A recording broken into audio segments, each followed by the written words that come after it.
हमारे यहाँ एक सचिन तेंदुलकर हुए, पर हम अगर चाहते ना, यानी अगर होता ना, तो 3 सचिन तेंदुलकर हो सकते थे। पर नहीं होने का कारण क्या मालूम है? संस्कार और संगत।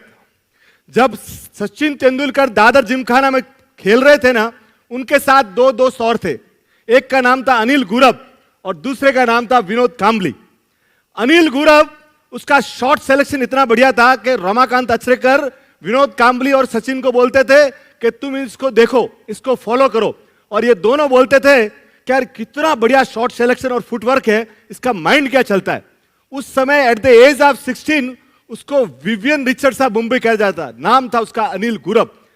उसका बैट जब वो खेलता था तो तेंदुलकर ने अपनी आत्मकथा में लिखा है कि मैं चाहता था कि उनके बैट से खेलूं, और पहली सेंचुरी उन्होंने अनिल गुरव के बैट से बनाई थी। रमाकांत अचरेकर स्कूटर पे उनसे घर के लेके आते थे और बोलते थे कि जब भी देश के लिए तुम तीनों में से कोई खेलेगा तो वो उसका नाम होगा अनिल गुरव।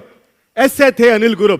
पर हुआ क्या कि अनिल गुरव का एक भाई था अजीत, वो आपराधिक गतिविधियों में चला गया, घर पे पुलिस आने लग गई, माहौल सब घर का खराब हो गया और वो धीरे धीरे पूछताछ के लिए उनको भी जाना पड़ा और अनिल गुरव का पूरा कंसंट्रेशन गेम से चला गया। आज जब मैं आपसे बात कर रहा हूं तो अनिल गुरव नाला सोपारा में एक 200 फीट की चाल में रहते हैं। तो उन्होंने अपना खुद का नुकसान नहीं किया, देश के सबसे बड़ी प्रतिभा का भी। यानी सचिन तेंदुलकर ने लिखा कि अगर Anil Gurav as it is खेलते तो वर्ल्ड के सबसे बेस्ट क्रिकेटर होते। तो आप जब भी अपना कंसंट्रेशन, अपना संगत और अपने संस्कार हटाते हैं ना, तो आप अपना नुकसान नहीं करते हो, आप किसका नुकसान कर रहे हो? देश का नुकसान कर रहे हो। दूसरा, विनोद कांबली। आप सोचिए, Vinod Kambli as it is Sachin Tendulkar जितने टैलेंटेड, एज इट इज दोनों का टेस्ट मैच करियर चालू होता है। आप सुन के ताजुब करेंगे, विनोद कांबली के नाम आज भी fastest 1000 run in test cricket है। 14 पारियों में पहली बार है, आज दिन तक है हाईएस्ट टेस्ट रन उसके। सचिन तेंदुलकर को सेंचुरी मारने में 79 इनिंग्स लगे थे और विनोद कांबली आते ही डबल सेंचुरी मारी थी।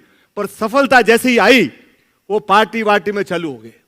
और ये आदमी, सर आप सोचिए, जो आदमी हेवेंस में हो सकता था, आप ये सिर्फ ये आपको बताता है कि सफलता, आपकी टैलेंट आपका एक दरवाजा खोल सकती है, पर अगर आपके पास संस्कार नहीं है, आपके पास अगर संगत नहीं है, तो जीवन में दूसरी सफलता आपको नहीं मिल सकती। तो जीवन में साहब संगत और संस्कार का ध्यान रखिए।